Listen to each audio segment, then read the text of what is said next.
Hey everybody, it's Prince's friend. I recently got to see a documentary that was recently released on the Reelz channel called Prince, When Doves Cry. And it was released, just after the anniversary of his death, and it just wasn't that great. It starred Mark Anthony, and not the Mark Anthony, the singer that you're thinking. It starred Mark Anthony, the Prince impersonator, and it was, everybody had, accents, so it was definitely, a British thing. But that's not the part that was bad about it, because actually, the Prince impersonator, he really looked the part. He didn't sound the part. There were a few scenes where he was supposed to be singing like Prince does, and that wasn't happening. I feel like a marvelous child. No. But he did look the part and he could act, so that was fine. But basically, it was a documentary, and it was interviews with people who knew Prince, such as Alan Leeds, who was his manager for a while, his touring manager, and another guy who knew him when he was a kid, and a photographer who photographed him a couple of times. And basically went about asking these people, what do you think was wrong with Prince? On the anniversary of his death, can we remark about what we think went wrong and what was bad about him? Didn't he seem like he was very lonely? We used to say he was the lonely guy. We used to call him the lonely guy. And I want to address a few things in the movie real quick. And this isn't going to be a, how did this movie get made, and who started it and all that stuff. This is more a response video to that stuff that's going on there. So apparently he was thrown out of the house when he was 12, and the documentary said that he went to go live with family, which we know was untrue. He went to go live with Andre Simone, and totally glossed over anything, all the stuff when it came to him being a kid was all, he came from an abusive home, and his mom was hypersexualized, and nobody believed in him, and he just wanted to be accepted by his family, and that's all that drove him to get into music.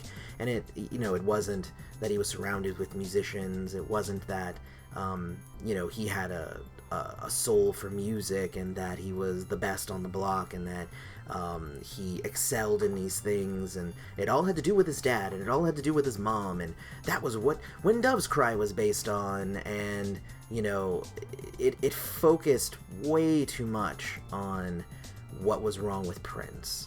I usually write a script for these sorts of things, but I'm gonna jump around a little bit because I'm kind of going off the top of my head. They started talking about a picture that was taken of Prince riding a bike around Paisley Park, and not just one person, it was a bunch of the different people were like, it was as if he was regressing back to being a child. And I'm just sitting here have these motherfuckers never rode a bike since they were a kid? I ride a bike almost every weekend. What if he just felt like riding a bike? Why does it have to be him regressing back to being a child? It just seemed like such a sad picture. No, he was enjoying himself. He was riding a fucking bike. Another thing that they said was and when the spotlight wasn't on him, he was just such a lonely person. He didn't have anybody he could trust, and he didn't really have anybody that was there for him, and I'm just sitting here, and I'm just this whole documentary is so just full of assumptions. Just because you need somebody constantly around you doesn't mean that someone else does, and in this case, Prince. From what I gathered, Prince lived through his music, and that's why he would spend, 20 hours in the studio at a time, because that was what was important to him. And those relationships that he does have with certain people who he would keep around him, and he has lots of friends. If he didn't have friends, then why were there so many people crying and going on the news and talking about his how he interacted with people. You know why you think he was lonely? Because he didn't gallivant around and show you how many friends he had. It just the whole documentary is basically sticking a finger in the eye in the memory of Prince and trying to lay blame on something and trying to have the darkest idea about what Prince was. There's a lot also at the end of it talking about his opioid addiction that he had and how he felt shame about it. That part I kind of even understand because he's been so anti-drug and all of that stuff. But you know, what's interesting is that my mom actually has fibromyalgia, and she has a pain management doctor, and she is on pain medication most of the time. That's why it's pain management. But the big thing that not everybody gets is that there's a big difference between drug addiction and pain management. One has a huge stigma attached to it, addiction. But pain management, I don't know, it's kind of an addiction. You can't function normally without it. But it's not like, I'm doing it so I can feel high. It's, I'm doing it so that I can continue to live my life. There's nothing wrong with that. And I think that everybody going around saying that he had an opioid addiction, they're framing that completely wrong. And I would like for them to stop. So stop it if that's you. Damn it.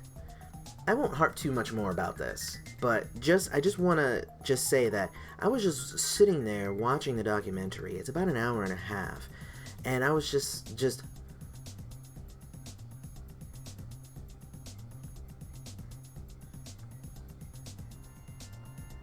and it was trying to market itself to the lowest common denominator, somebody who wanted to figure out what was wrong with Prince and not what was great about Prince.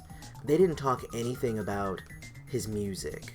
They didn't talk anything about all of the bands, all of the people that he helped get their start, all the people that he inspired. They didn't talk anything about that. They talked all about his screwed up childhood, his interactions with fame and how they messed him up, his inability to connect with people, and his opioid addiction. And that was an hour and a half of that. And I don't know, it was just, I was very frustrated watching it. I don't know. I can't really suggest that you watch it, except that you should watch it so that you can be as angry as I am about it. Alright, if you liked this video, it was kind of a rant, but if you liked it, go ahead and hit like and subscribe to the channel and do all that stuff. Twitter, Princess Friend YT, and may you live to see the dawn. I'm gonna go and try to calm down a little bit. Have a good one.